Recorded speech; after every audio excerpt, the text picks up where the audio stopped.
Hey everyone, today I'm setting on one question, Flexbox or grid in Elementor. What's the difference and which one should you use? Let's find out. Flexbox is one-dimensional layout. Items go in one direction, either a row or a column. That's it. So go ahead and add a container. You will notice the layout is already set to a Flexbox by default. You can drop any element like a heading, video, button, and Flexbox will automatically arrange them in the direction you set.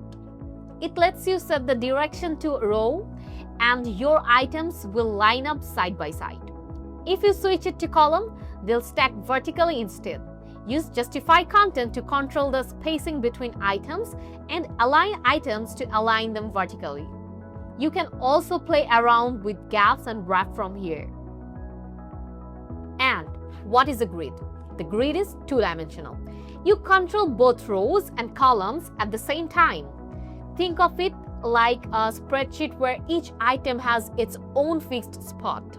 You can define how many rows and columns you want and place any element, like a button, image, or video into specific grid cells.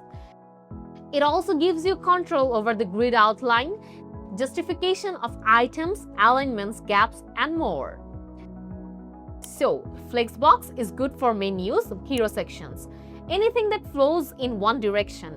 And grid is suitable for block grids, product listings, photo galleries, pricing tables, etc.